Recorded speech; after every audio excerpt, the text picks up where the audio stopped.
भोंदू अशोक खरात प्रकरणात सामाजिक कार्यकर्त्या तृप्ती देसाई यांनी नीलम गोरे यांच्यावर गंभीर आरोप केले। नीलम गोरे या गेल्या 5 ते 6 वर्षांपासून अशोक खरातच्या संपर्कात होत्या आणि राजकीय फायद्यासाठी त्याला भेटत होत्या असा खळबळजनक दावा देसाईंनी केला। दरम्यान मी खरातला कधी भेटलेच नाही, पुरावे असतील तर एसआयटीला द्या असं आव्हान गोरेंनी दिलं।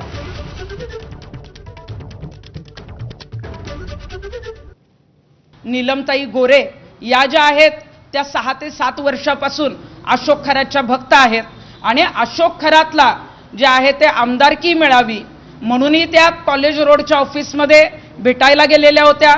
जेव्हा त्यांना मंत्रिपद पाहिजे होतं आणि ते मंत्रिपद मिळावं ते भविष्य बघण्यासाठी सुद्धा कॉलेज रोडच्या खरातच्या ऑफिसमध्ये नीलम गोरे ज्या आहेत त्या तिथं पोचलेल्या होत्या आणि कोरोनाच्या काळाच्या आधी जे आहे ते एक्सप्रेस इन नावाचं जे नाशिकमध्ये पाथर्डी फाट्याला हॉटेल आहे तर तिथे नीलम गोरे मुक्कामाला होत्या आणि त्या मुक्कामाला असताना अशोक खरात एक्सप्रेस इन नावाच्या हॉटेलमध्ये नीलम गोरे यांना त्यांचं भविष्य सांगण्यासाठी भेटायला गेलेला होता।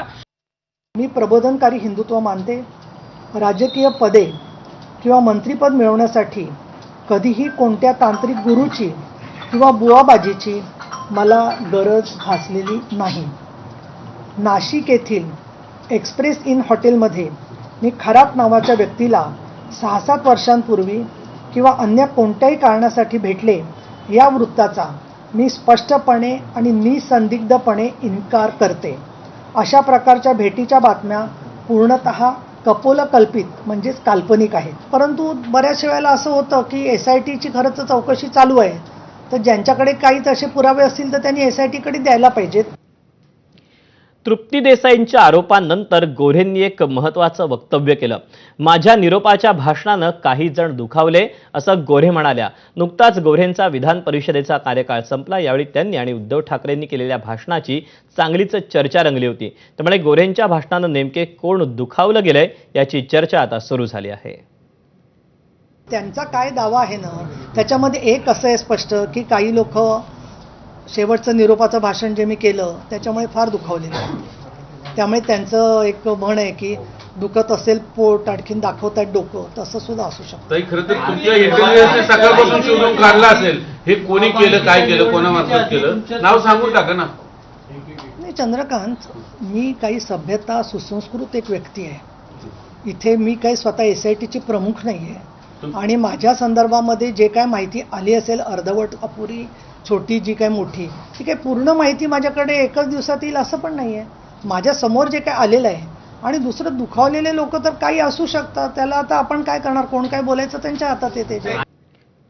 उपमुख्यमंत्री शिंदे दीपक केसरकरांवर प्रचंड नाराज असल्याची सूत्रांची माहिती आहे। दीपक केसरकरांनी घेतलेल्या पत्रकार परिषदेनंतर शिवसेना नेत्यांमध्येही नाराजीचा सूर उमटलाय। केसरकरांनी एकनाथ शिंदेंची चुकीच्या व्यक्तीसोबत भेट घडवून आणल्याचं नेत्यांचं मत आहे।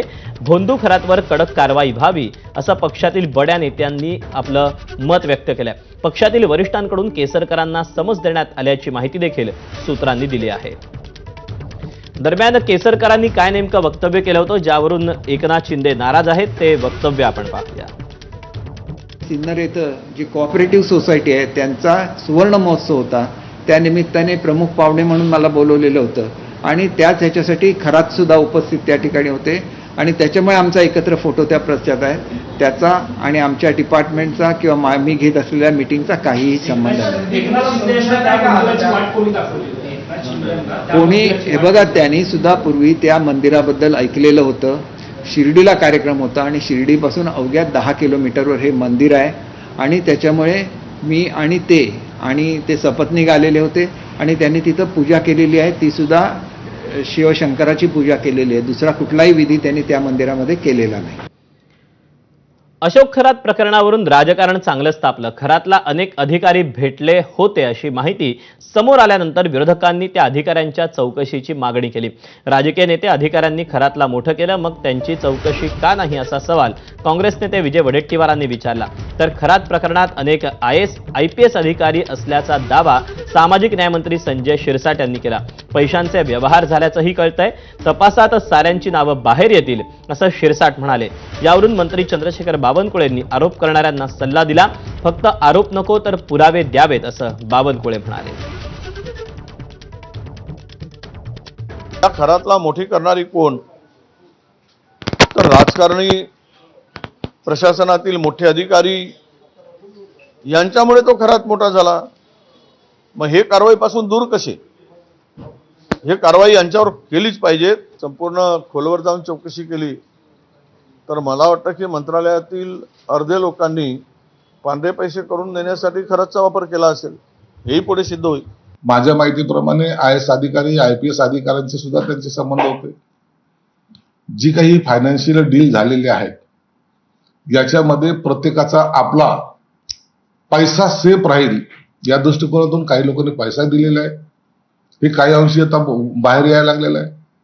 परंतु ह्या 8-15 दिवसामध्ये ज्या गतीने तपास चालू आहे तर तपास झाल्यानंतर हे सगळ्यांची नावं समोर येतील.